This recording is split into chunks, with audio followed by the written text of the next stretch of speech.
Hey y'all, it's kind of a gray, chilly day today, so I thought I'd do a little video on what our projects for this winter in the food forest are, and sort of a preview of the next couple of videos.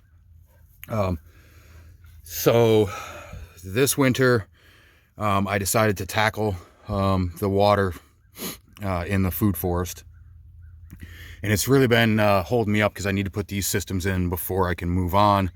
But I didn't want to just do it willy-nilly, so I wanted to observe the land and the way the water moved for a few years before I came out here and really started digging. And I feel that I've watched it long enough. I know what's going on out here, so I know what my plan is. So we'll walk through what we're working on right now, talk about why we're doing it, and preview the next couple of videos for you. So let me turn this around. Okay, so first what we're doing is I am hand digging this pond. It's a, as you can see, it's a pretty small pond, 14 by 16. And I think I was planning on keeping a little island there in the middle, but I think that's gonna, make for some extra work when the liner goes in, because we are going to use a liner here. It's just easier. It's quicker. I need this done. So the purpose of this pond is it's on my highest available spot in the food forest. I can't put it down here because there are other features, elements that are going in down there. So the pond can't be over there. So this is a pretty high spot in the food forest. So this will hold, I did the math last night, and it looks like about 3,000 gallons with the steps and the depth of it and everything. So this will hold quite a bit of water uphill, and during the overflow stage, that water can run from this pond through a pipe down to the first of the swales. And this is the first one that I built 2 years ago. I built this one 2 years ago, and so it's well established. As you can see, it's blueberries all along the top of there. And so it'll run into this swale. From this swale, it'll make its way down through the swales that we're also digging. So I just cut this one in. It's not done yet. It needs to be about 6 inches wider and quite a bit deeper. It'll be 30 inches wide and 30 inches deep when it's done. There'll be another swale here. This berm on the pond is going to continue under where the truck is, out to here, and a little bit past on this side down here. So that'll be a swale. There'll be another swale here, and then probably a swale that snakes along behind these autumn olives and peaches. So the reason we're doing this is so that we can manipulate and take advantage of the small water cycle on this chunk of land. And what that means is the land will be holding all of our moisture. None of it's going to wind up over there at the neighbor's house. So it'll be stopped periodically on the contours of the land, where the land changes and the water wants to slow down and change directions anyway. We're going to use those points to slow the water even further and allow it to soak in to the land instead of running across the top of it. So what this causes is, since the water is all staying in this little chunk of land, it's only 180 feet across from this edge to this edge. It's 180 feet across.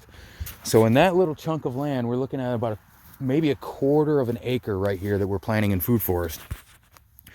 It'll hold so much of the water that during the day, the water will run down the hill during the day and overnight. And then in the morning, it aspirates from the soil, it respirates, I suppose, from the soil and in the form of fog. Now the pressure, the different air pressure down in this hollow pushes the fog back up the hill, where it gets up here and it condenses and falls back onto the landscape and runs back through. And what that does is, it conserves your water. So it makes this chunk of land much more drought tolerant. It helps organic matter infiltrate the soil. It moves nutrients through the soil.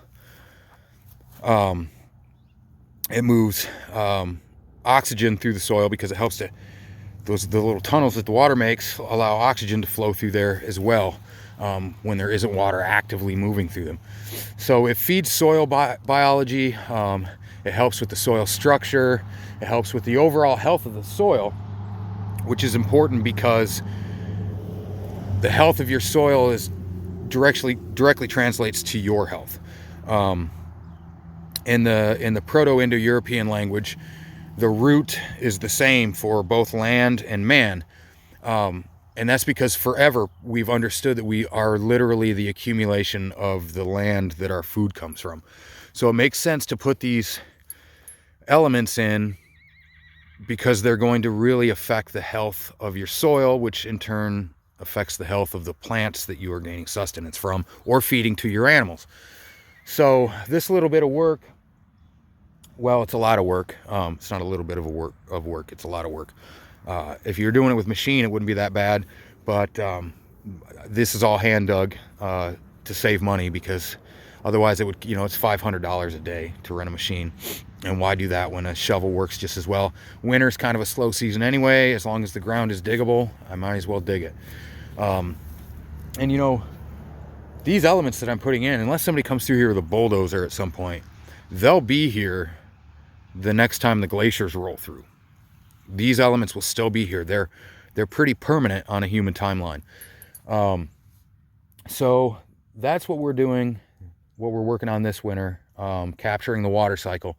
And so all of our next upcoming videos will be about that. The next few, or the next video, I guess, will be on the pond from start to finish.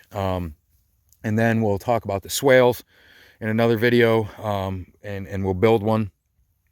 And then we'll get our overflow system in, and you can watch all that, and you can see that you don't actually need a bunch of money to do this. I see a lot of videos on doing this kind of thing, and the people they've got money to spare, so it's a bit easier, and they make it look a lot easier than it is, because they have that wealth of capital. But I aim to show that you can do it without a huge expenditure of capital.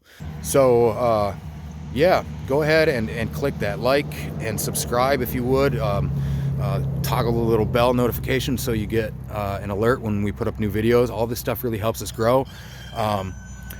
Comment on the video your ideas of something you'd like to see, and the more our channel grows, the more of these videos we can make, and you can see that you don't need a lot of money to do this. All you need is some determination and a shovel, and you can follow in our journey as we turn this, what was just empty, overused grassland, into a permaculture food forest and market garden using regenerative farming techniques.